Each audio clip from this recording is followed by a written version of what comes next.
Wyn and I want to express our gratitude for every one of our listeners. Thank you for being a part of this podcast and sharing this space with us each week.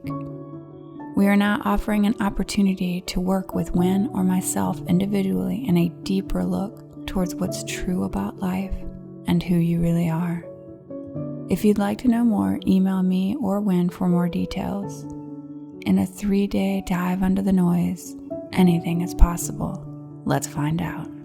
Now onto the podcast.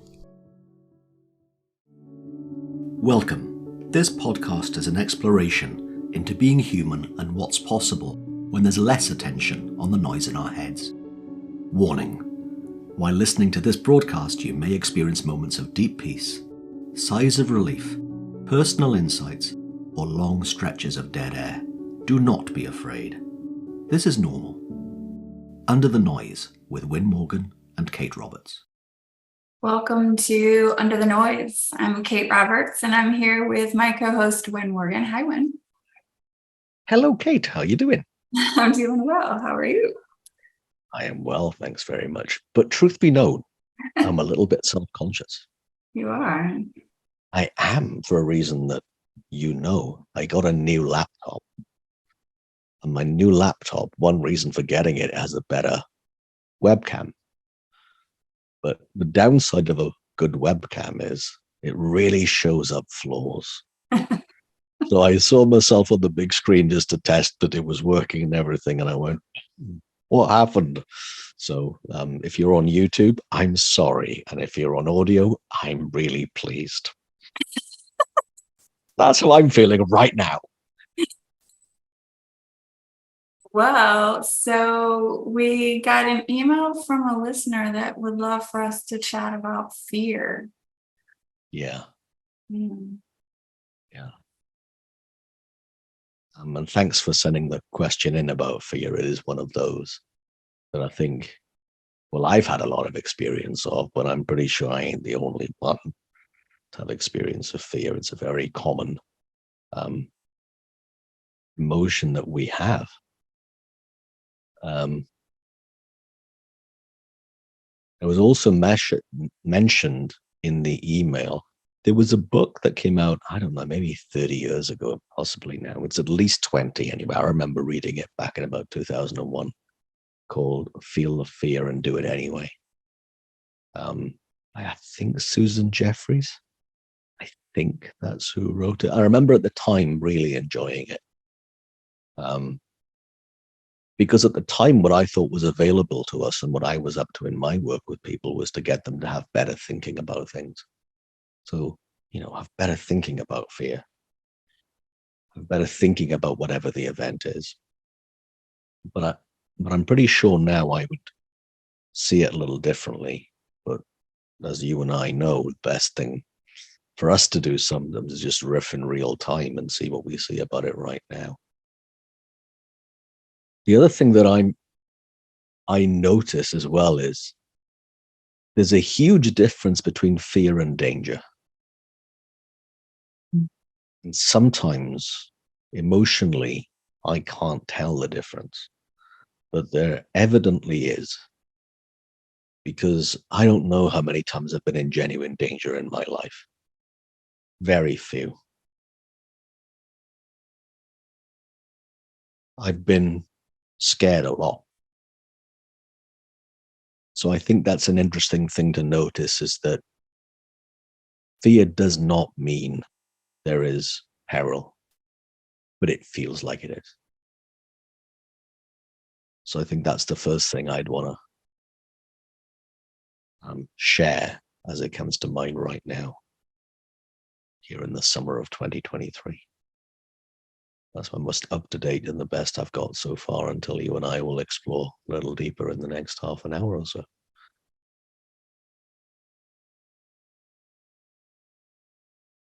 I also think that biologically, being aware of real peril, of real danger, is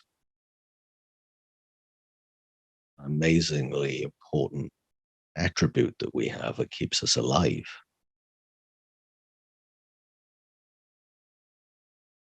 I also know that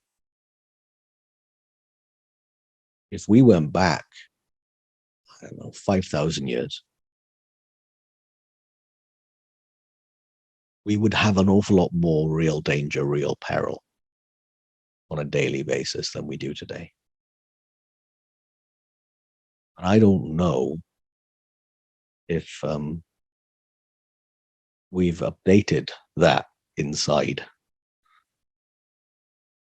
Biologically, we're no real different. We're no different at all than 5,000 years ago as human beings, as a species. We're not. And because of the advances that we've been able to make, is that I'm not likely to die from drinking water from the tap, from the faucet. When a few hundred years ago, people were dying of cholera, of many other illnesses that were waterborne. And fortunate in our society, I mean, in the country that you live in the country that I live, that we don't have to be hyper vigilant about things, but I don't think we've updated our relationship to things. I still think we're living as if everything is life or death. Ish. Okay, I'm overstating it. But 5,000 years ago, there was genuine peril and danger. Anyway, if I say any more, I'll be repeating myself. So I want to know if anything that I said sparked anything in you.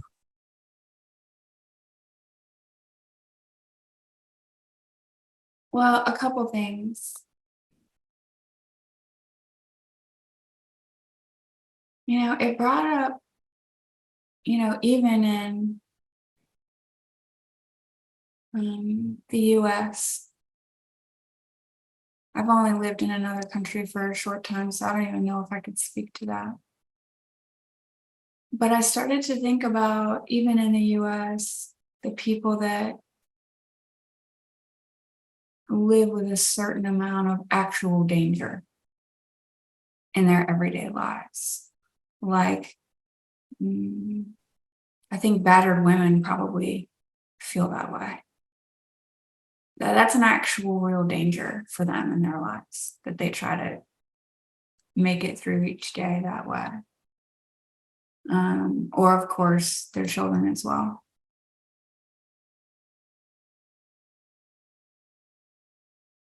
People who live in pretty dangerous neighborhoods have to be aware.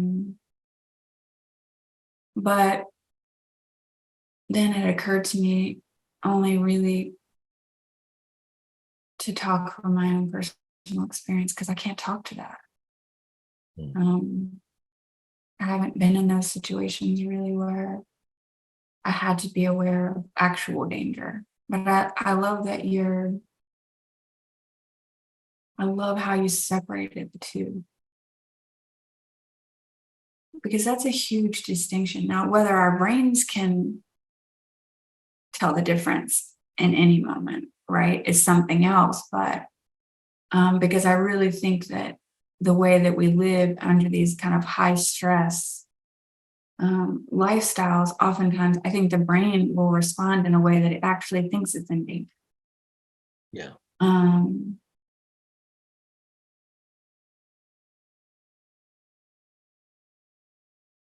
But in my personal experience,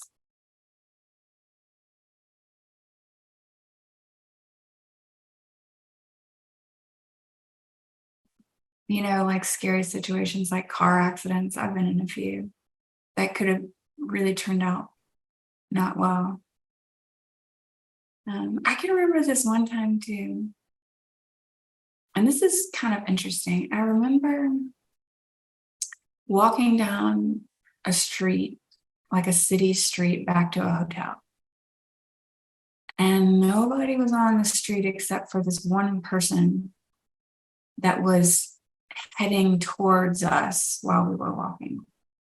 And there was this feeling all of a sudden, this kind of knowing to cross the street and go somewhere else. Now, it didn't feel like it came out of fear.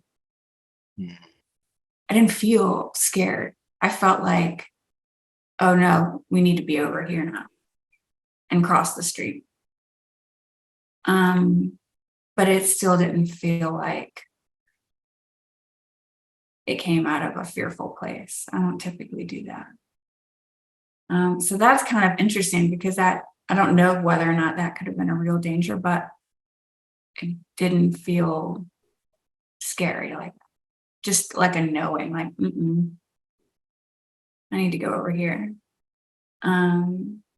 which was kind of interesting because the person I was with didn't get that at all. Like, what are you doing? Like, just trust me, I guess, on this.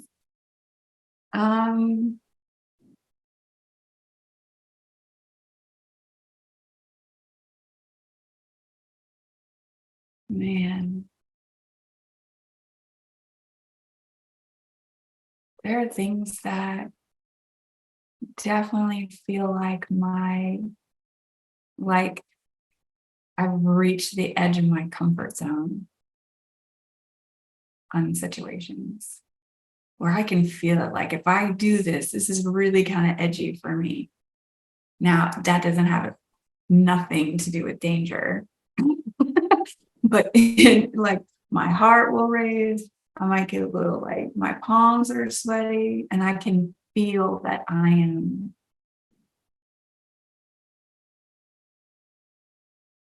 I mean, that may be more like nervousness, but sometimes it's more than nervousness. It's like, oh my gosh, this is scary for me. Yeah. Like getting up in front of people sometimes, having to speak in front of people, that feels really sometimes very scary for me. And I find that, and I think I've actually spoken to this on the podcast, but if I can manage to feel that as I'm doing it and just allow that to be what it is, I mean, eventually I settle down. Like physically, like I settle down. Mentally, I can be really still at the same time that that's happening, which is interesting. And sometimes when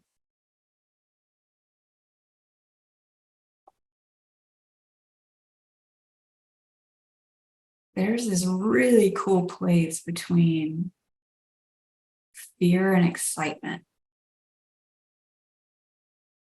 that is really kind of cool. Like, I don't know, hang gliding or something like that, which you're just like, I'm doing it anyway. You're scared and excited, and it all kind of wraps together. And that's kind of a cool thing. I don't know. Did you hear anything in that? Well, a few reminders for me about what I've seen for myself and what I've heard other people talk to me about in the last few months.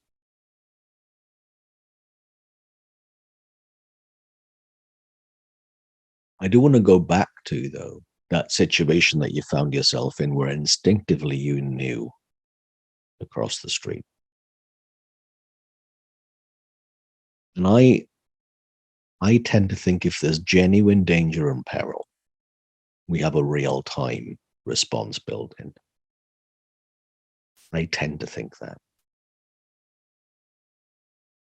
That feels very different because it's instinctual and it's now very different from what I was classed as fear of giving a talk, as you said. And that's not one that really gets me going. I'll get a little nerves, but yeah, that's more excitement than anything else. But there are some things that would be like asking someone I like on a date. I mean, that feels like life or death to me. That's how far out of whack the feelings can actually be. Like if she said, no, I don't know, I might as well, dig a hole in the garden and put myself in it, I'm way out of whack with that.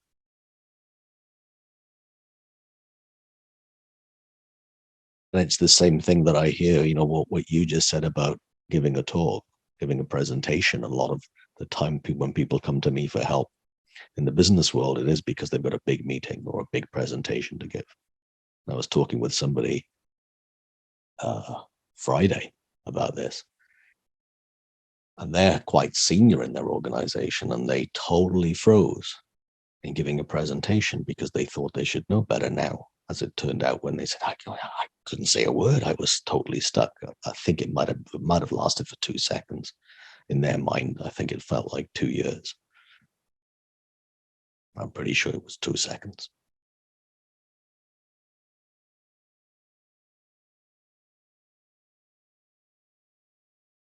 The other thing that I'm just conscious of right now is how visceral that feeling is.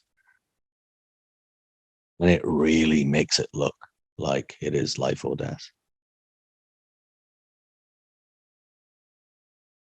Now, I remember someone telling me a while ago that they were doing emotion questionnaires on fighter pilots in the US Air Force, to the point that you just said. And there was a discriminator between the people who became really good pilots in the and not the RAF, because that's the British one, because this was the US Air Force study. That the people who had made the grade in the Air Force there saw everything they went through in the simulations and in their training flights as excitement. And the people who couldn't cut it were scared. They had just a different word for the same kind of feeling. And I remember this example. Bruce Springsteen, who I'm seeing in a few nights' time, was once interviewed. Yeah, for the 15th time. Oh my goodness. Yeah, he matches Jackson Brown for the number of times I've seen somebody live and paid a ticket for, as of this week. But Bruce Springsteen, back to the point, was interviewed a while ago, and I'm going back now 6, 7, maybe 10 years ago even. He was interviewed about what it was like to go on stage, how he felt. Did you get nervous? And the boss came back and said, yeah, I do. I have this energy in me, and I've got this tingling, and I feel so alive. And then the interviewer says, doesn't that petrify you? Petrify me? No, that's why I do it. So it's interesting that the feeling that some of us would think would be extreme nervousness, to him was, geez, this is a tingle of alive.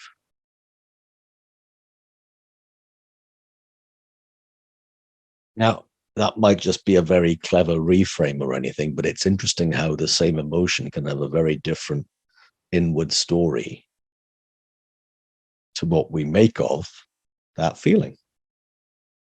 It's interesting to me.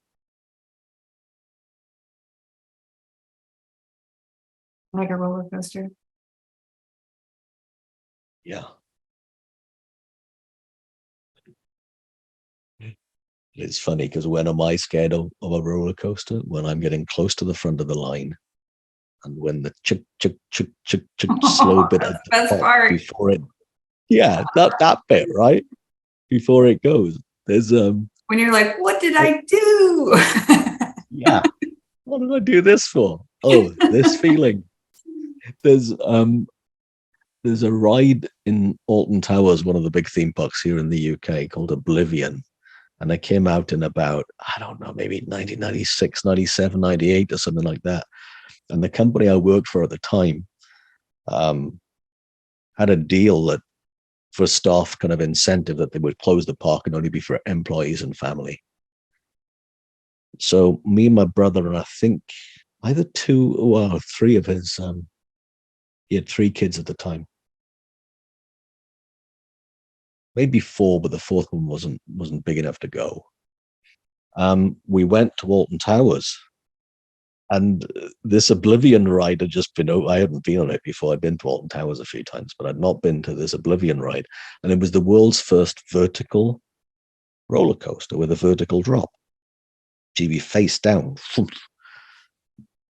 And it's petrifying because they hold you at the top while you're facing down, and they hold you until they let you go. It's a good few seconds. And at that point, it is just absolutely petrifying. And then they let go.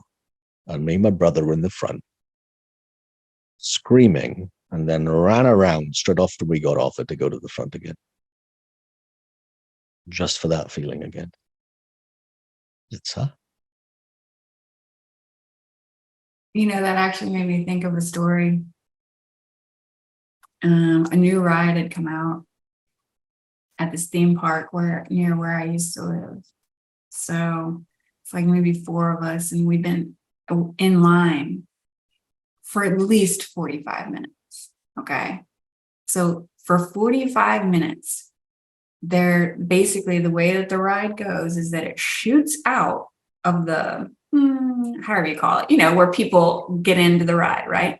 It shoots out going 90 miles an hour. Like it just takes off, and then it goes straight up, and then it curves around, and then you go down, and it's the whole ride, right? So it basically takes momentum from shooting out, right, to go that fast, to make it up to the top, to barely, you know, and we've watched this 100 times. And every time we're like, oh my gosh, it's so exciting, right? So it's like 45 minutes of watching this happen. And then we get to, and we're moving up the line. And then it shoots out at one point, and it doesn't make it. And just like slides back into the I don't know what they had to do to like emergency brake that thing so it didn't go into the next car, right? That people are already getting on. But they had to do something. And so you see everyone in line like this.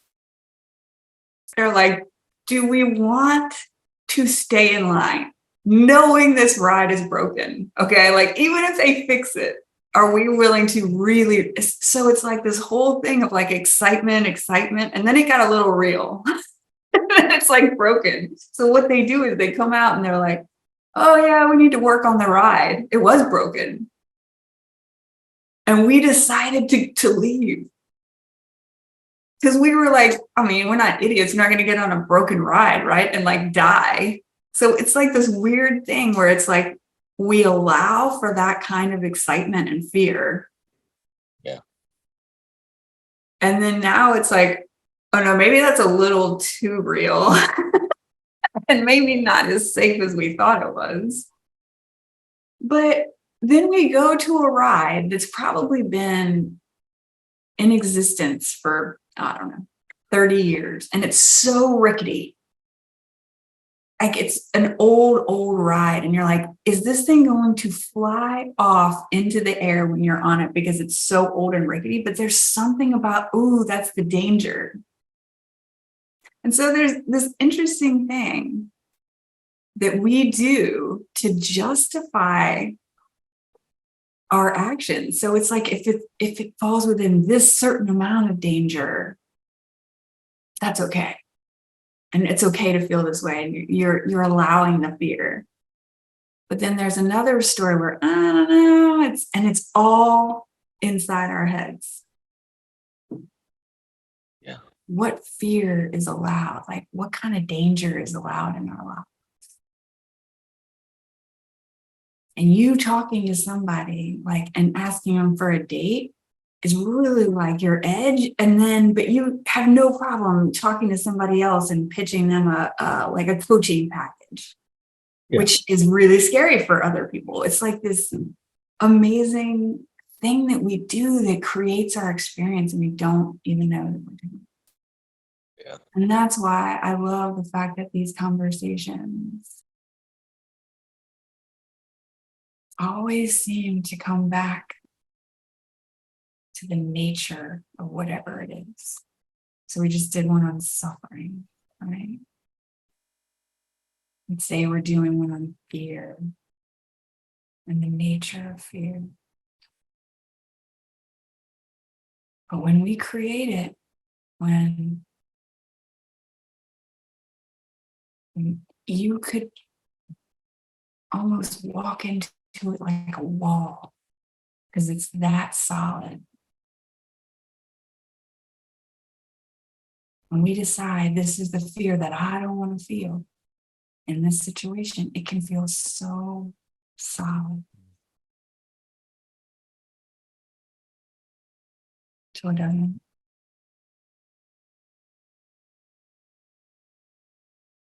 So interesting. It is interesting. Now, I don't know, but whatever made you decide to not carry on going on that ride was probably closer to, I think we should walk to the other side of the street. Maybe. I am now going to be so scared I might throw up or, void another, part of my anatomy. I think it's really different. And I think it is possible to have a different relationship with what we see as not now, not perilous, not danger. I know that. I've seen that. It's slackened off for me a bit. Where there are, to the point that you just made, is that some people have asked me, well, geez, doesn't that take courage? Doesn't that mean you've got to overcome your fear? And most of the time when I'm doing things that other people are afraid of, I'm going, wouldn't even occur to me that fear was built into that. Courage? No. If it took courage, I possibly might not have done it, but just seeing it for what it is.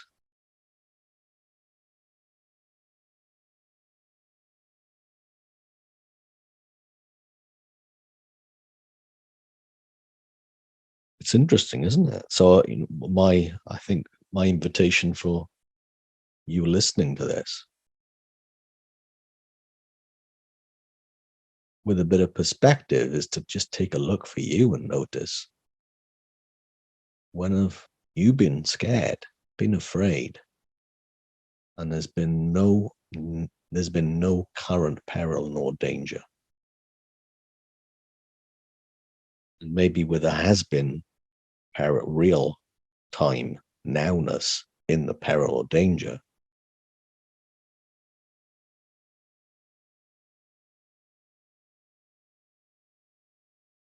what made it possible for you to still be here listening to this?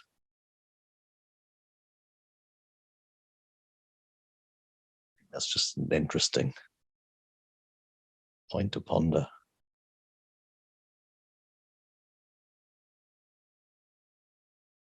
Often, I hear it so much that, from not just from clients, but from, people in my life, friends and family, and they're saying, I'm scared of something. I'm scared of going old. I'm scared of this. I'm scared of what happens if, what happens when.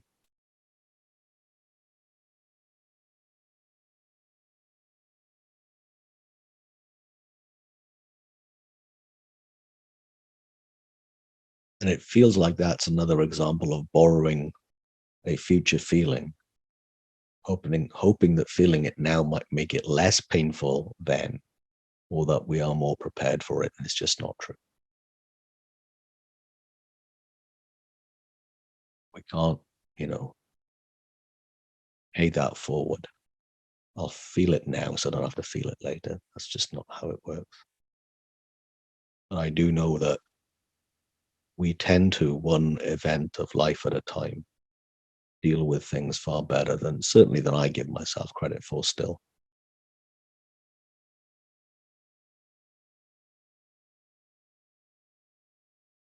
I don't know if that's of any help or solace to anybody about if you're worried and scared about the future. And I've seen for myself, there's definitely something in that. Um,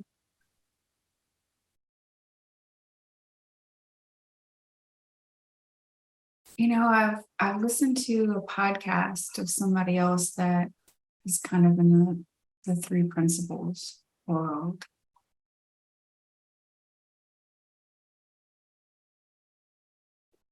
And the book that you're talking about, where it's like you feel the fear and do it anyway, right? Is that the title? Yeah. Is that you do that and you do that thing anyway. And it still seems like it's about the thing. Yeah. Even when you do it anyway, you're like, oh, I can do that. And you do it over and over and over again. And it looks less and less like the thing, but really you think still it's about the thing. Yeah. Whereas I'm listening to this podcast, and this kind of teacher in this world talks about, these feelings that we're trying to avoid. We don't really get to see what they're made of if we do it anyway. Then you haven't really looked at the feeling, that the experience of fear that you're creating, right? And she encourages people to do something that not a lot of people do. And she's like, what if you just lean into it? Like, lean into this feeling that you're trying to avoid by either not doing it or jumping so far over that fear straight into it that somehow it's less fearful. But acknowledging that you're having some experience like fear and being able to lean into that, knowing that you're going to be okay in that feeling, in that emotion, with it kind of a sense of like curiosity. Knowing it's not about the thing, but being able to lean into that feeling, not to stay there necessarily, but not to do all these things to avoid that space. Yeah. What's that made out of? And it's like taking you into the nature of that experience. And when you can lean into that feeling, whatever that feeling is, even if it's just for a second, it becomes that thing less that you have to avoid that feeling, that experience of that feeling. And the more you're willing to do that, I mean, this is what she's kind of saying, not in her words, but the more we're willing to lean into these experiences that we're always trying to stay out of or avoid. For some people, it might be loneliness, doubt, insecurity. And so when we're talking about things like fear, just to get curious about that feeling and what that feels like, just to explore the feeling that's happening in your body.